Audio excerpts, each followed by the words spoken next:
We have our first monthly GameMaker release of the year, so long 2022.x, hello 2023.1. Move and Collide has moved quickly from beta to stable. I did a live stream looking at this just 12 days ago. This super powerful new function lets you not only implement basic collisions right out of the box, but can also handle slopes and moving around subtle edges and corners. They show it here in a top-down context. Using it in a platformer is slightly more complex, as I discovered, but it does work and makes building a basic platformer much more straightforward for beginners than before, and lets you bring pixel-perfect arbitrary slopes into your game as well. It's kind of mad, I still can't really believe it exists, and it's certainly a big highlight of this release in my opinion. You can now use SDF font rendering. You can for some reason only do this with fonts loaded at runtime using font_add, but by enabling SDF you can use draw text transformed to draw scaled up text smoothly without having to just include a much bigger font size on your texture page, which is a pretty big win. Don't worry if this next one is confusing, but static structs more intuitively chain together, and you can now reference the parent static variable of a constructor function, for example, in one of its children via the function name. You can do this directly or by calling the new static get function.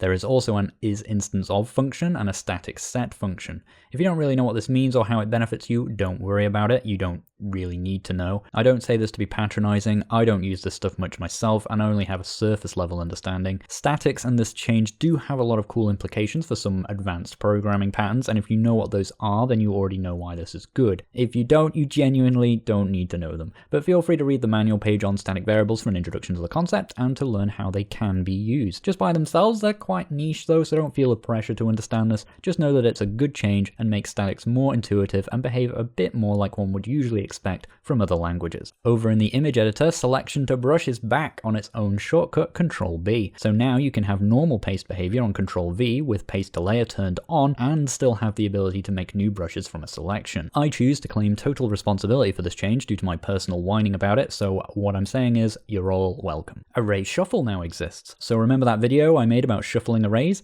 Pointless now, obsolete. You can just do this now. The release notes say it does not return a new array, but modifies the array in place. Feather, however, says it does return a new array, and the manual says it does return a new array.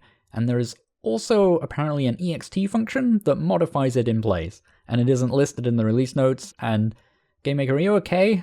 Can we get a glass of water for GameMaker? Along with a new tremolo audio effect, they've added a new audio function called Audio Play Sound EXT. Unlike other EXT functions, which are advanced versions of regular functions that usually take in a few more arguments, this function simply takes in one big struct as an argument. It's like they've hit a point where they realize, you know what, arguments for this stuff are getting ridiculous, just give us a struct with all your settings. This makes it a little more intuitive to deal with optional parameters. You can just not include them in the struct, and it also lets you reuse one set of settings multiple times. It's pretty cool, and I wonder if we'll see this approach to ext functions more in the future.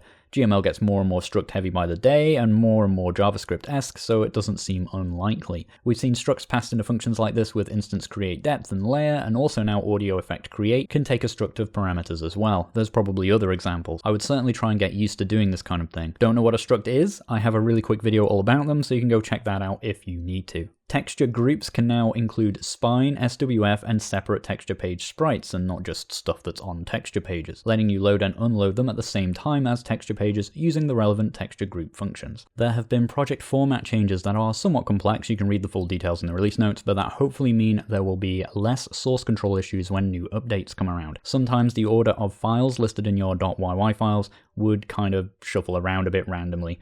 It could make Git merging a bit of a pain when moving between GM versions, and this aims to fix that. Hopefully, project loading should also be a bit faster as well. It should be noted that if you want to roll back your IDE for whatever reason, you'll need backups of your projects before opening them in this new version. That should be standard approach anyway, but just know that once you open a project in this new version, you're not going to be able to roll back your IDE and still open that same project. So have backups, use source control, etc. Those are the highlights of this version. There's obviously a ton more bug fixes and so on, but you'll need to actually read the release notes for that nitty-gritty. If you found this helpful, please like, follow, bell, etc. You know how to YouTube, right? Thank you to my patrons, and thank you for watching till the end. Catch you all next time.